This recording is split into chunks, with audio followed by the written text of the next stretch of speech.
I don't want to hear another word from your mouth, Mr. Brooks. The evidence is absolute. Judge Vivian Hale's voice cut through the courtroom like a steel whip, her mahogany gavel slamming down with a finality that reverberated through the hushed room. You are a predator, a ghost who believed he could outsmart the law. Bail is denied. Xavier Brooks stood in heavy iron chains, his head bowed, the very image of a broken and defeated man. But beneath that lowered gaze, a cold, calculating smile tugged at the corner of his lips. She thought she was burying a nobody. In reality, she had just triggered a trap that would unravel everything. The chambers of the Honorable Judge Vivian Hale smelled of old money, expensive leather, and unbridled arrogance. Rain lashed against the heavy bulletproof glass of her high-rise office in the heart of downtown Chicago. The sprawling, glittering metropolis stretched out below like a jagged chessboard under her control. Vivian stood by the window, swirling a crystal tumbler of aged scotch, her reflection superimposed over the city skyline. She was a woman of striking presence and judicial elegance, with silver hair cut into a sharp, intimidating bob, tailored designer suits beneath her black robes, and eyes as cold and calculating as a diamond cutter's tool. But beneath the veneer of untouchable justice lay a labyrinth of staggering corruption. Vivian was the apex predator of Cook County's judicial system. For years, she had been the silent architect of a massive money-laundering syndicate moving illicit funds for the city's most dangerous cartels and corrupt politicians. Recently, a local investigative journalist had gotten too close to the truth regarding a missing city infrastructure fund.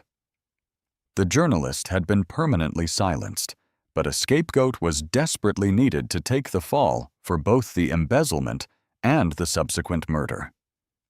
The syndicate demanded a clean resolution, and Vivian, their most valuable asset, was tasked with providing the sacrificial lamb. She turned to the man sitting in the shadows of her office, a high-priced fixer named Victor Lang.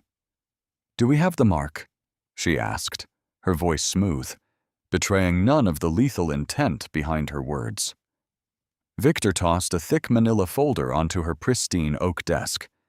"Xavier Brooks," he replied, his voice a low gravel. "A man in his 30s who runs a failing auto restoration shop on the South Side. Ex-military, with a dishonorable discharge on his record for insubordination, no family to speak of, no political ties, no money. He's a ghost in the system, Vivian. The perfect patsy." Vivian walked over, her manicured fingers grazing the edge of the file before she opened it. A photograph of Xavier Brooks stared back at her. He was a physically imposing black man with hardened features, deep-set, soulful eyes, and grease-stained hands. He looked exactly like the kind of man the system chewed up and spat out every single day. "The evidence?" Vivian pressed, taking a sip of her scotch.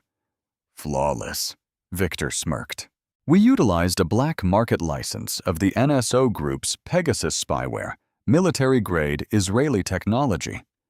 It requires zero-click infiltration. We beamed it directly to his smartphone. The malware bypassed his encryption and implanted the falsified financial ledgers, the offshore routing numbers, and the GPS coordinates linking him to the journalist's murder scene. The police will find the exact burner phone used to order the hit stashed in the air vents of his garage. It's an ironclad frame job."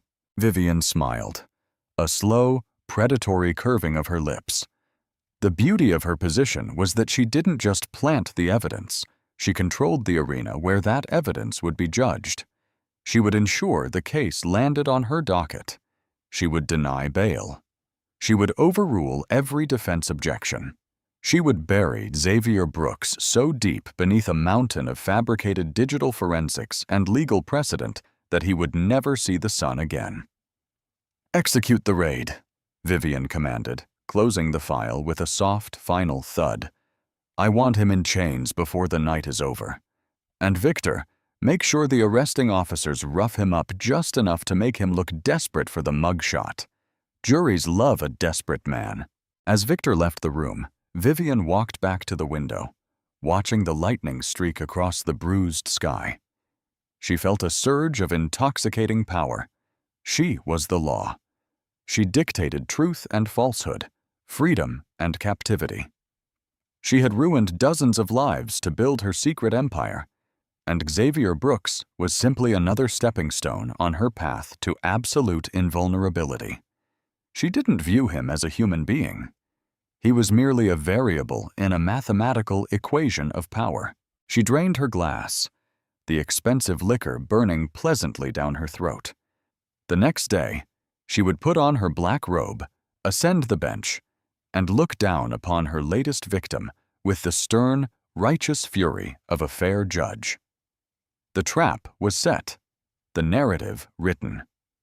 There was absolutely no way this greasy mechanic could ever fight back against the combined weight of the police, the prosecution, and the judge herself. Vivian Hale went to sleep that night with the peaceful conscience of a monster who had thoroughly convinced herself she was a god. The rhythmic, metallic clanking of a socket wrench echoed through the cavernous, dimly lit expanse of Brooks's Customs. Xavier Brooks lay beneath the rusted chassis of a classic Mustang. Grease smudged across his forehead, his powerful muscles straining as he tightened a bolt on the transmission. Classic soul music hummed from a beat-up radio in the corner, blending with the smell of motor oil, old leather, and ozone.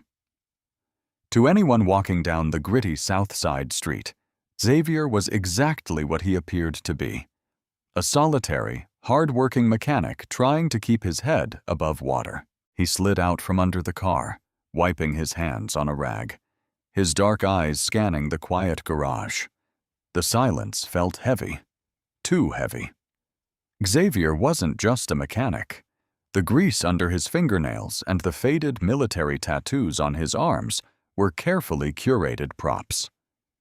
Xavier Brooks was an elite, deep-cover operative for the FBI's National Security Branch, specifically attached to a highly classified anti-corruption task force operating out of the J. Edgar Hoover Building in Washington.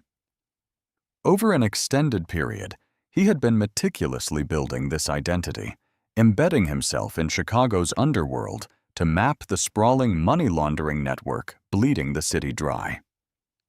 He had tracked the money through shell companies, phantom real estate deals, and cryptocurrency tumblers, slowly working his way up the ladder. He knew the syndicate structure, but he was missing the keystone, the high-level protector keeping the entire operation insulated from the law. Suddenly, the ambient street noise outside vanished. The subtle crunch of heavy boots on gravel drifted through the thin aluminum walls of the garage. Xavier's posture instantly shifted. The tired, slouched mechanic vanished, replaced by the hyper-aware, lethal stillness of a trained predator. He didn't run. He didn't reach for the modified Glock hidden beneath the cash register. Instead, he took a deep, calculated breath, slowing his heart rate, preparing to play the role of his life. Crash! The front door of the garage exploded inward in a shower of splintered wood and shattered glass. Tactical flashlights pierced the gloom like blinding laser beams. A dozen heavily armed SWAT officers swarmed into the room, assault rifles raised, laser sights painting erratic red dots across Xavier's chest. "Chicago PD! Get on the ground! Show me your hands!" the lead officer roared, his voice amplified by the enclosed space. Xavier immediately raised his hands, widening his eyes to simulate pure, unadulterated panic. "Whoa! Hey! Easy! I'm unarmed! What's going on?" he shouted, his voice cracking with faint terror. He dropped to his knees, lacing his fingers behind his head. 3 officers tackled him to the concrete, driving a knee violently into his spine. The cold steel of handcuffs bit ruthlessly into his wrists, ratcheted tight enough to cut off circulation. Xavier gasped, allowing his face to contort in pain, selling the illusion of a helpless civilian overwhelmed by state violence. Xavier Brooks, you are under arrest for first-degree murder, wire fraud, and grand larceny, a detective in a cheap suit said, stepping into the light, holding up a transparent evidence bag containing a burner phone, a phone Xavier had never seen before in his life. Found this little beauty tucked in the ventilation shaft, along with a digital trail that's going to put you on death row, pal. As they hauled him to his feet and dragged him toward the waiting armored vehicle, Xavier's mind raced with chilling clarity. First-degree murder, wire fraud, the missing city funds, the dead journalist. In an instant, the puzzle pieces locked together in his mind. The syndicate hadn't discovered he was an undercover agent. If they had, they would have simply put a bullet in his head in a dark alley. No, they thought he was exactly what his cover profile dictated. A disposable nobody. They were framing him, but orchestrating a frame job of this magnitude, coordinating SWAT, planting a burner phone, and faking a digital footprint that required immense coordinated power. It required someone who could manipulate warrants and steer the judicial process. It required a judge. As they shoved him into the back of the sweltering transport van, the heavy metal doors slamming shut and plunging him into darkness, Xavier allowed the terrified mask to slip just a fraction. In the pitch black, a grim, dangerous smile spread across his face. They had come looking for a scapegoat. Instead, they had just handed the FBI's most lethal undercover operative the exact golden key needed to dismantle their entire empire from the inside.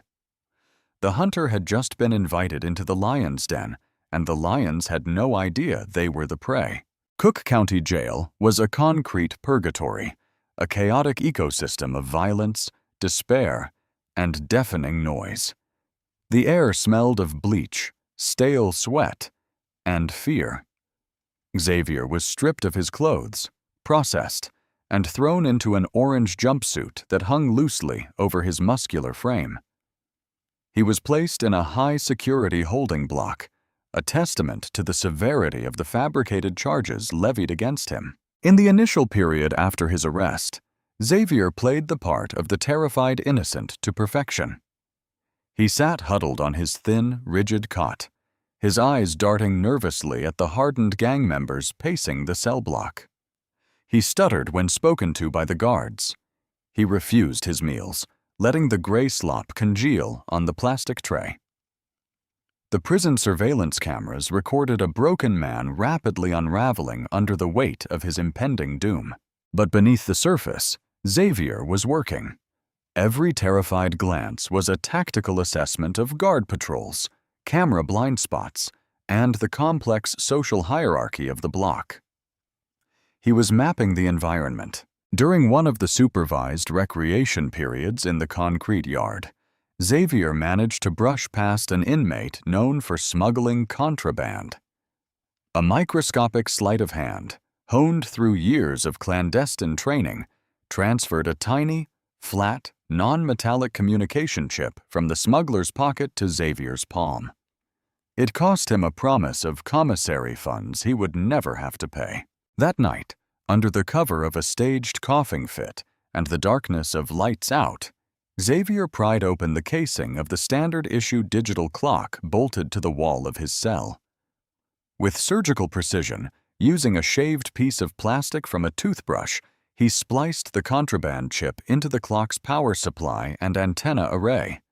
He wasn't building a phone. He was building a burst transmitter.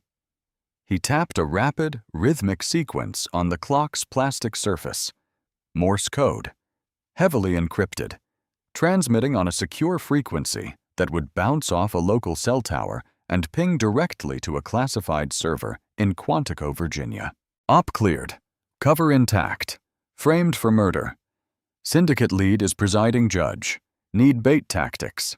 Stand by. Soon after, the digital display on the clock flickered, the numbers slightly altering to deliver a coded response from Director Harlan, his handler at the FBI. Received. Hale confirmed. Play the victim. Let her hang herself. Cavalry is ready.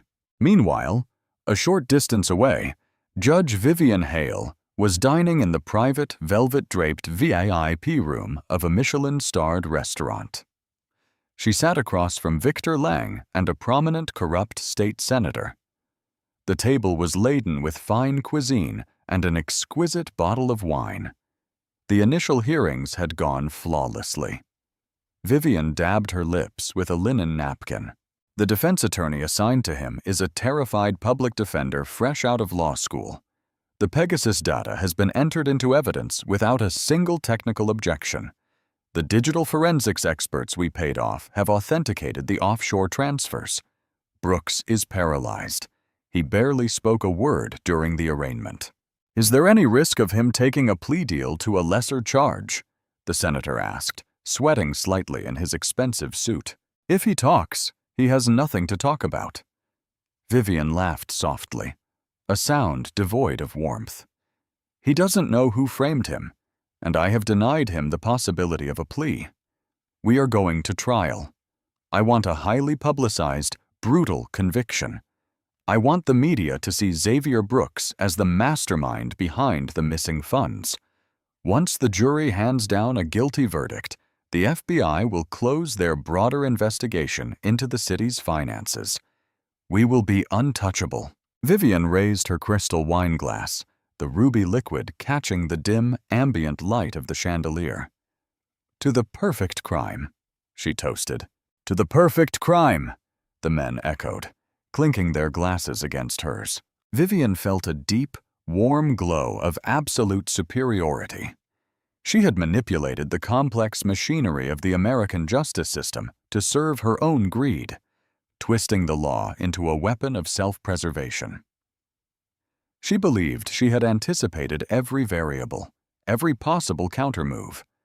But as she savored the expensive wine, she remained blissfully ignorant of the invisible, high-tech web that the FBI was silently weaving around her, anchored by the very man she had locked in a cage.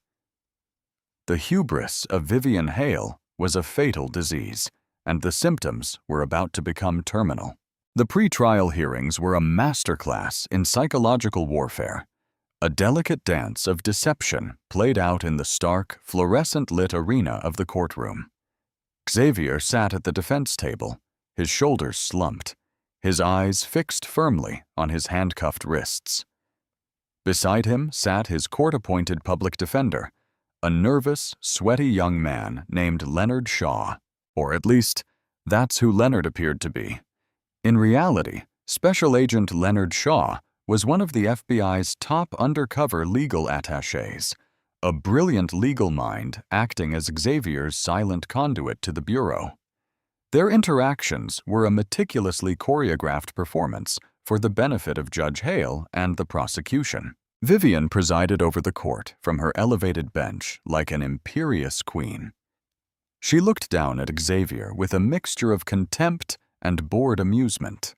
She was entirely in her element, manipulating the procedural flow of the court with effortless cruelty. "Your Honor?" Leonard stammered, shuffling a stack of papers with trembling hands. "The defense files a motion in limine to suppress the digital evidence recovered from my client's mobile device. We argue that the search warrant executed by the Cyber Division lacked probable cause and that the digital footprint showing the transfers was improperly acquired." Vivian sighed dramatically, leaning back in her leather chair. "Mr. Shaw, this is your third motion to suppress this week, and it is as legally baseless as the previous ones. The prosecution has provided sworn affidavits from the cyber forensics team detailing the lawful extraction of the data. But, Your Honor, the defense asserts that the device may have been compromised remotely," Leonard pushed, playing the part of the desperate but outmatched rookie. "There are indicators of an NSO Group Pegasus payload." "Overruled!" Vivian snapped, bringing her gavel down with a sharp crack. Her eyes narrowed. The mention of Pegasus was a slight irritant, a mosquito buzzing near her ear, but she quickly swatted it away. I have reviewed the state's methodology. The evidence is pristine. I will not have this court bogged down by wild sci-fi conspiracy theories because your client lacks a credible alibi. The digital ledgers are admissible. Xavier visibly flinched at the sound of the gavel, burying his face in his hands. But behind his fingers, his eyes were sharp, tracking Vivian's every micro-expression. He was baiting her.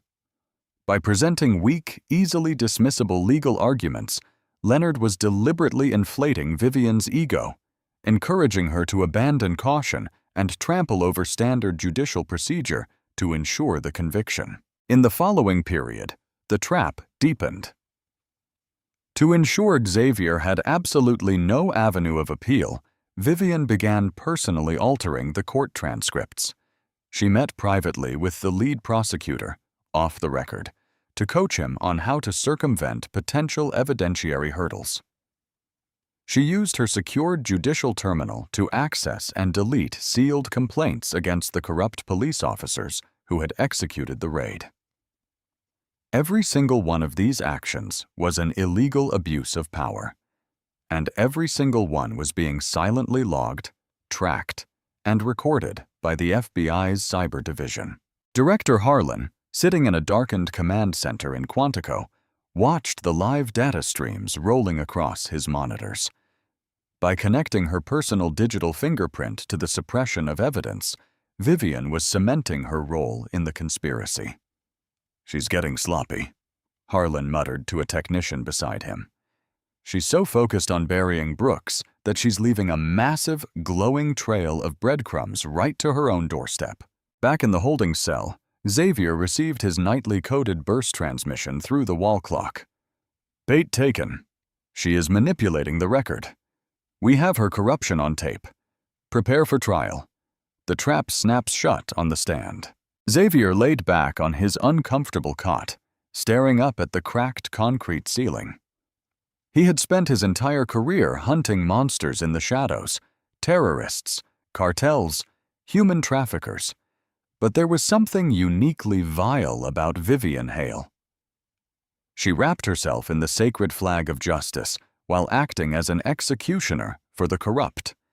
She used the law not as a shield for the innocent, but as a sword to protect the guilty. The next day, the main trial would begin. The next day, Xavier would finally take off the mask of the terrified victim. He closed his eyes, his breathing slow and measured, listening to the chaotic sounds of the prison around him. He wasn't a prisoner anymore. He was a loaded gun pointed directly at the heart of the judge's empire, and her finger was resting blissfully on the trigger. The atmosphere in this courtroom was electric, stiflingly hot, and packed to absolute capacity. The high-profile nature of the stolen funds and the murdered journalist had drawn a swarm of reporters, their cameras flashing like strobe lights in the hallway outside. Inside, the heavy oak doors were sealed shut. The air conditioning struggled against the body heat of the gallery. Judge Vivian Hale took the bench, her black robe billowing slightly, her posture radiating absolute authority. She surveyed the room, her gaze lingering momentarily on the press box, ensuring they were capturing her commanding presence. Then she looked down at the defense table. Xavier Brooks sat motionless. He looked exhausted, his broad shoulders slumped beneath an ill-fitting suit provided by the county. He looked exactly like a lamb led to the slaughter. The prosecution spent the initial days of the trial building an insurmountable wall of fabricated evidence. They paraded a series of expert witnesses who testified to the complex web of cryptocurrency transfers. They showed the jury giant glossy blow-ups of Xavier's bank accounts created by the syndicate, suddenly flush with millions of dollars routed through offshore havens. They presented the burner phone found in his garage, playing a deeply manipulated audio recording of a voice that sounded vaguely like Xavier ordering the hit on the journalist. Through it all, Leonard Shaw bumbled his cross-examinations.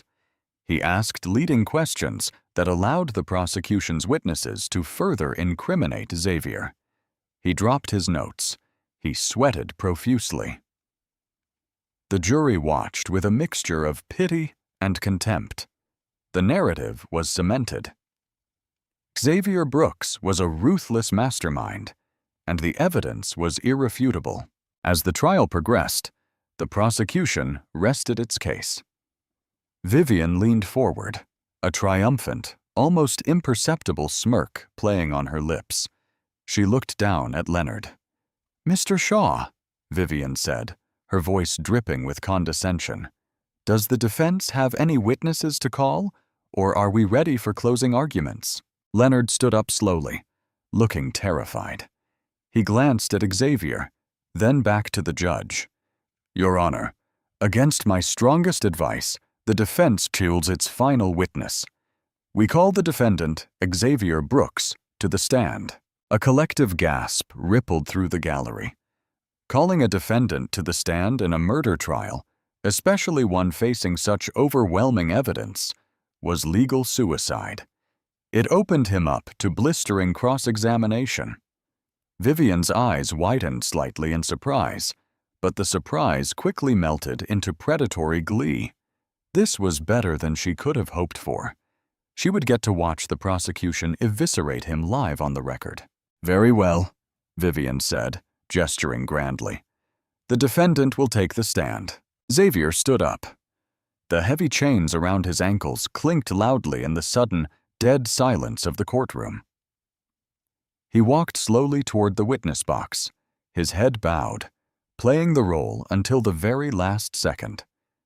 He raised his right hand, swore to tell the truth, the whole truth, and nothing but the truth, and sat down. Leonard approached the podium. "Mr. Brooks," he began, his voice shaking, "did you embezzle the city infrastructure funds?" "No, sir, I did not," Xavier replied, his voice soft, almost a whisper. "Did you order the murder of investigative journalist Julian Price?" "No, sir." "Then, how do you explain the financial records, Mr. Brooks? The offshore accounts? The Pegasus spyware infection on your phone?" Leonard asked, practically serving him up on a silver platter. Vivian leaned forward, resting her chin on her hands, waiting for Xavier to stutter, to cry, to break down, and beg for mercy. She waited for the pathetic excuses that she would swiftly strike from the record. Instead, Xavier Brooks stopped looking at Leonard. He slowly turned his head and locked eyes directly with Judge Vivian Hale. The change in his demeanor was instantaneous, violent, and terrifying. The slump vanished from his shoulders. The fear evaporated from his face, replaced by an expression of cold, calcified steel.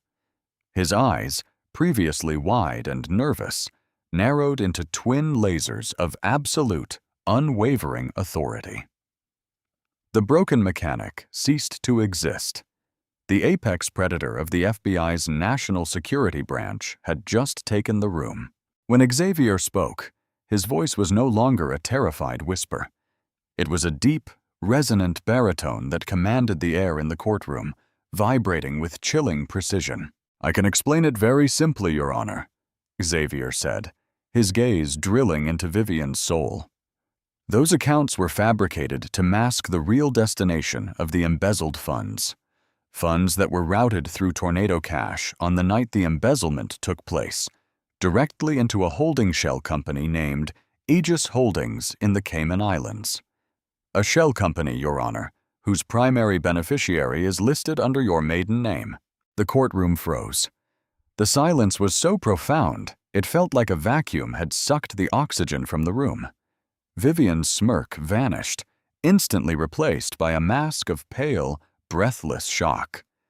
"Excuse me?" Vivian gasped, her voice cracking, her judicial composure shattering like cheap glass. "What did you just say?" Xavier leaned forward into the microphone. "I said, Vivian, the funds didn't go to me. They went to your offshore account.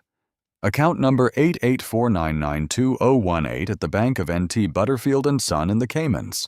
You used Victor Lang, your personal fixer, to orchestrate the murder of Julian Price because he found the routing numbers.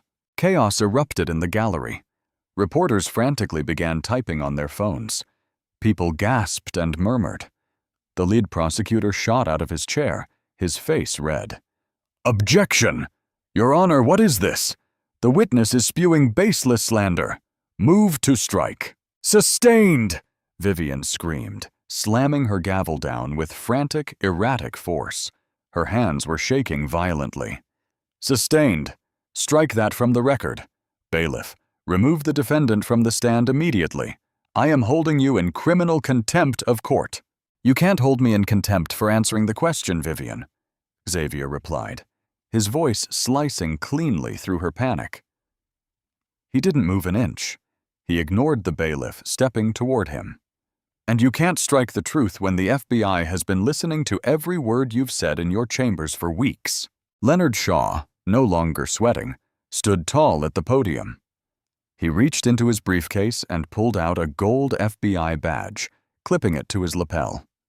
"Special Agent Shaw, FBI Anti-Corruption Task Force," he announced clearly to the stunned room. "The defense submits into evidence federal warrant Alpha Tango 7, authorizing the deep cover infiltration of the syndicate." Vivian's face drained of all color, turning a sickly, ashen gray. Her breathing became shallow and rapid. The walls of her meticulously constructed empire were collapsing around her in real time.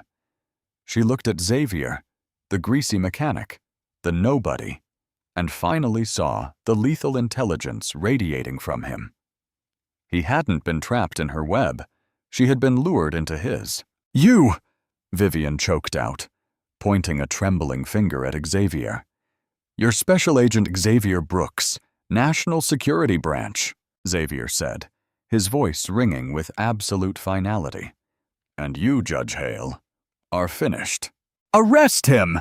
Vivian shrieked, her voice reaching a hysterical pitch, looking wildly at the court bailiffs. "He is a murderer. He is a liar. Arrest him!" The bailiffs froze, confused by the flashing FBI badge and the surreal turn of events. Xavier calmly reached into the pocket of his county-issued suit. He pulled out his own FBI credentials, slapping them onto the wooden ledge of the witness box. Then, he looked directly at the security camera mounted at the back of the courtroom, the camera that fed directly to the judge's private servers. "Director Harlan," Xavier said clearly into the microphone, "execute." For several tense moments, nothing happened. Vivian stood up, her chest heaving, desperately looking for an exit, her mind frantically calculating how to spin this, who to call, how to escape. Then, the heavy oak doors at the back of the courtroom exploded open. A flood of heavily armed federal agents wearing tactical vests emblazoned with FBI swarmed into the room. They bypassed the gallery, bypassed the defense table, and moved with terrifying precision straight toward the bench. "Judge Vivian Hale!" shouted the lead agent, his voice echoing like a thunderclap. "Step away from the bench. Keep your hands where we can see them." The gallery erupted into absolute pandemonium. Reporters were shouting. Cameras were flashing. People were standing on the wooden benches to get a view of the unprecedented spectacle. The untouchable judge, the apex predator of Chicago, was suddenly the prey, caught in the blinding spotlight of her own courtroom. Vivian backed away, hitting the wall behind her chair. Her legs gave out, and she slumped against the dark wood paneling, the gavel slipping from her trembling hand and clattering pointlessly onto the floor. The illusion of her power was gone, stripped away to reveal the terrified, corrupt shell beneath. She looked at Xavier, her eyes wide with a mixture of terror and pure, unadulterated hatred. Xavier simply stood in the witness box, completely motionless, his expression blank. He watched the hard, brutal reality of karma finally arrive to collect its debts. The takedown was swift, clinical, and utterly humiliating. Federal agents vaulted over the wooden partition of the bench. They didn't treat Vivian with the deference usually afforded to a judge. They treated her like the high-level cartel operative she truly was. They grabbed her arms, spinning her roughly against the oak paneling. "Judge Vivian Hale, you are under arrest for conspiracy to commit murder, wire fraud, money laundering, and treason against the judicial oath of the United States," the lead agent recited, the Miranda rights sounding like a death knell. Click, click. The cold, heavy steel of handcuffs ratcheted tightly around her wrists, biting into her skin. It was the exact same sensation she had callously ordered her police goons to inflict upon Xavier weeks ago. The irony was a bitter, metallic taste in her mouth. "You can't do this to me," Vivian whispered, her voice a broken rasp, tears of pure panic streaking her flawless makeup. "I am a sitting judge. I have friends in Washington. I know the mayor.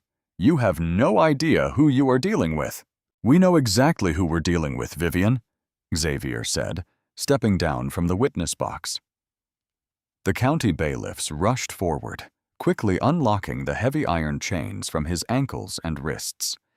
Xavier rolled his shoulders, the physical constraints gone, his true authority fully restored. He walked up to the bench, stopping inches from where Vivian was being held by the agents.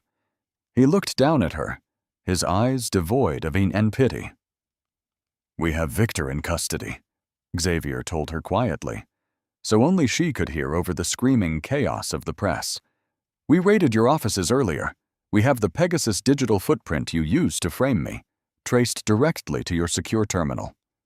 We have the blockchain logs cross-referenced with your Cayman accounts. Your friends in Washington are already burning your files and denying they ever knew you. You don't have an empire anymore, Vivian. You have a concrete cell." Vivian stared at him, the horrifying reality finally crushing the last of her delusions. She wasn't going to scheme her way out of this. There were no bribes left to pay, no favors left to call in. She was going to spend the rest of her natural life in a maximum security federal penitentiary, surrounded by the very people she had corruptly sentenced to further her own greed. The psychological weight of that truth hit her with physical force, making her knees buckle. "Get her out of here," Xavier commanded, turning his back on her. Two FBI agents hauled Vivian to her feet. They didn't let her gather her things. They didn't let her maintain her dignity. They perp-walked the Honorable Judge Vivian Hale straight down the center aisle of her own courtroom. The media frenzy was blinding. Cameras shoved into her face, reporters screaming questions, capturing the epic, humiliating downfall of Chicago's most corrupt official.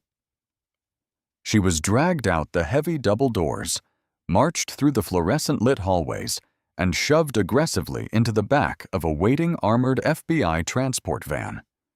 The heavy metal doors slammed shut, plunging her into the exact same suffocating darkness she had condemned Xavier to. Back in the courtroom, the chaos slowly began to subside as agents secured the area. Special Agent Shaw walked up to Xavier, handing him his holstered weapon and his tailored suit jacket. "Clean sweep, Brooks," Shaw smiled. "Director Harlan is thrilled. The whole syndicate structure is collapsing as we speak. Victor is already talking to get a plea deal." Xavier slipped his arms into the tailored jacket, adjusting the lapels, feeling the familiar, reassuring weight of his firearm against his ribs. He looked around the empty courtroom, the scattered papers, the abandoned gavel lying on the floor. It was a desecrated temple, finally cleansed. "She thought she was untouchable because she wrote the rules," Xavier said softly, his voice echoing slightly in the vast room. "She forgot that we are the ones who enforce them." He turned and walked down the aisle, his footsteps echoing with steady, rhythmic purpose.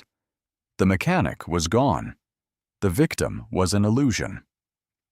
The ghost had materialized, brought down the wrath of the federal government, and vanished back into the shadows, leaving behind nothing but the shattered ruins of a corrupt empire and the cold, unyielding reality of absolute justice. The scales of justice always balance out in the end, especially when you try to frame the wrong man. Judge Vivian Hale thought her gavel made her a god, but she never saw the FBI's ultimate weapon hiding right in plain sight. Her arrogance built her empire, but hard karma tore it down in the most satisfying way possible. Did you love watching this corrupt judge get exactly what she deserved? If this intense story of psychological warfare, deep cover operations, and brutal justice kept you on the edge of your seat, smash that like button. It helps the channel bring you more epic thrillers. Don't forget to share this video with your friends who love a massive plot twist and a dose of hard-hitting karma.